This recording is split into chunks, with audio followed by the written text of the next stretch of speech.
Good morning, dear modern stars. How are you? I'm fine. I hope you will be also fine. Pay attention here. Your SST teacher Shweta Tiwari. So, student, take your history civics book and open chapter 11. Name is The Rise of Indian Nationalism. Students, today you will write answer answer of detail questions okay.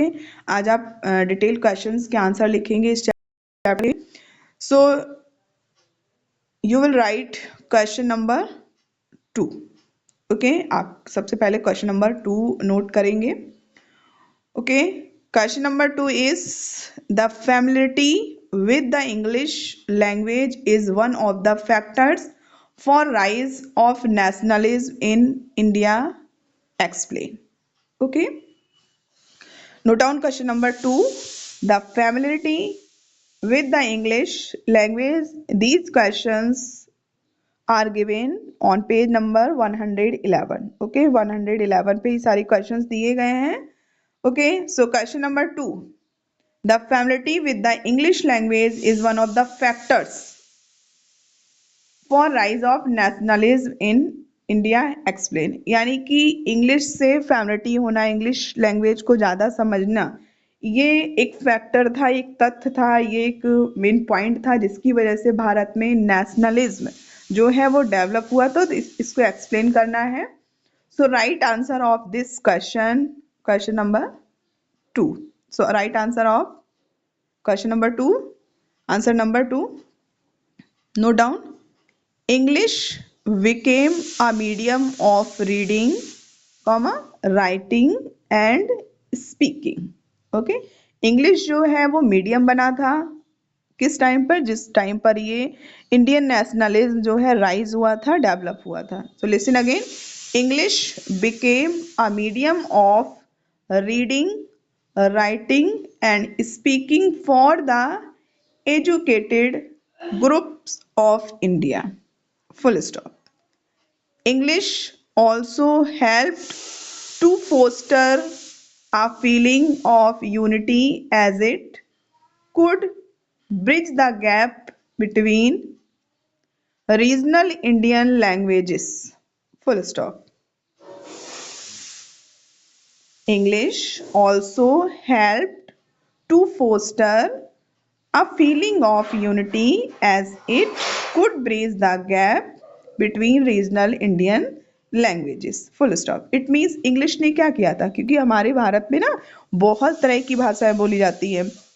अपनी regional language है, कहीं मलयालम बोली जाती है, कहीं कन्नड़, कहीं Telugu, Marathi, Hindi. Okay, तो बहुत सारी लैंग्वेजेस बोली जाती है। तो हर लैंग्वेज तो हर किसी को आती नहीं है, तो इस वजह से क्या होता था, मैसेज कन्वे नहीं हो पाता था, मैसेज जो है व्यू जो है, थॉट है, वो एक्सचेंज नहीं हो पाते थे।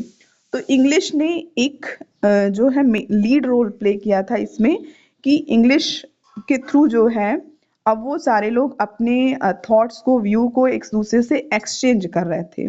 Okay, full stop. Like minded people, यानी कि जो माइंडेड पीपल भी जो इंटेलिजेंट पर्सन थे, यानी कि जो दिमागी, मतलब यानी कि बहुत ज़्यादा जो अपने आप में स्कॉलर जो थे, बुद्धिमान व्यक्ति जो थे, तो like minded people could exchange ideas freely across territories with the help of English. यानी कि जो भी प्रदेश थे भारत में, जो भी प्लेसेस थे, तो जो माइंडेड पीपल थे, जो स्कॉलर्स थे, जो थिंकर्स थे, जो उस टाइम पर लीडर्स थे, तो वो अपने थॉट को, अपने विचारों को इंग्लिश के माध्यम से बहुत ही आसानी से एक्सचेंज कर पा रहे थे, और वो जो है एक दूसरे से उसके बारे में डिस्कस कर पा रहे थे। Okay, so listen again and write. English became a medium of reading, writing, speaking for the educated groups of India. Full stop.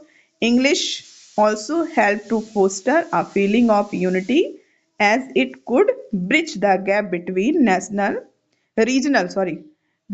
between regional Indian languages. Okay, यानी कि ब्रिज का काम किया था, पुल का, जो भी रीजनल लैंग्वेज जो उनकी वजह से जो गैप था इंडियन पीपल्स के बीच में, उसमें एक ब्रिज का काम किया था। Like minded people could exchange ideas freely across territories with the help of English. Question number 3, Note down question number 3. Question is, explain the role of the press and literature in arousing nationalist feelings. Okay, यानी कि जो nationalist feelings थी, राष्ट्रवादिता की, राष्ट्र प्रेम की, राष्ट्रीयता की जो भावना, उसको अराउज करने में, उसको डेवलप करने में प्रेस और लिटरेचर, प्रेस में जो प्रिंटिंग यानी कि जो पेपर पर छापे जाते थे, बुक्स वगैरह प्रिंट की जाती थी, या लिटरेचर साहित्य का क्या योगदान था, उसके बारे में लिखना है. So right answer of question number 3. Answer is the press played a very important role. The press played a very important role in the rise of nationalism in India. Press ने बहुत इंपॉर्टेंट रोल प्ले किया था किसमें, भारत में nationalism के rise होने में. Full stop. There were many publications in English and the vernacular languages. Vernacular languages mean जो रीजनल लैंग्वेजेस थी जिसमें प्रिंटिंग होती थी. Okay, vernacular languages. Full stop. National leaders were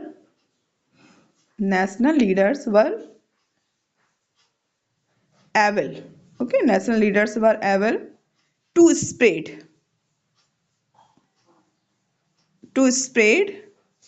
modern ideas and national awareness among the people and discuss repressive British policies. Full stop.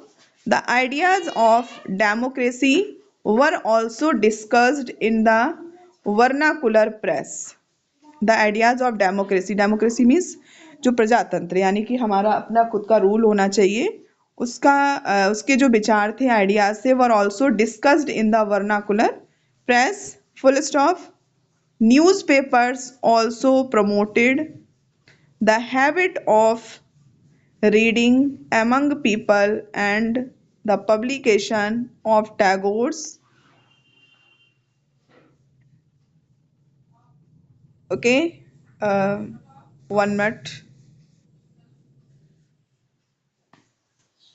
Gharevyar and Bankim Chandra Chattopadhyay's Anand Math led to a cultural awakening of the people.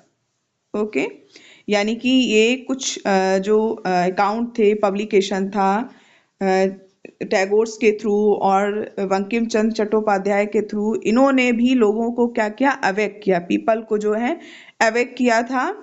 Next question, question number 5. What were the main objectives of the Indian National Congress? Okay, यानी कि Indian National Congress का objective क्या था, उद्देश्य क्या था, इसको लिखना है. So right answer of this question. Point number 1 you will write only points. केवल ऑब्जेक्टिव लिखना है तो सिर्फ पॉइंट ही लिखना है. Okay, number 1, spread friendly relations, यानी कि मित्रता वाला संबंध या मैत्रिक संबंध फैलाने के लिए. Spread friendly relations and unity among different groups of Indians living in various parts of the country. Full stop. Differences such as caste, religion, race and provinces were to be disregarded. Okay. Full stop. Number 2, channelize opinion channelize opinion regarding British policies and discuss how they affect Indians. इस बारे में discuss करना कि वो जो British policies हैं वो कैसे इंडियंस को इफेक्ट करेंगी. Okay, they affect Indians. Okay. Number 3, raise popular demands before the government. Government के सामने जो है जो भी पॉपुलर डिमांड्स हैं, जो मांग है, उनको रखना, उठाना उनको. Raise popular demands before the government. Number 4, determine the course of action to be taken for issues that concerned Indians. Okay, Indians के बारे में, इंडियन को कंसर्न जो भी इशूज हैं उनके बारे में कैसे एक्शन लिया जाए, उनको डिटरमाइन करने का जो है मेन उद्देश्य था किसका, इंडियन नेशनल कांग्रेस का. Okay students, so you have written detailed questions. Okay, it's enough for today. Take care yourself.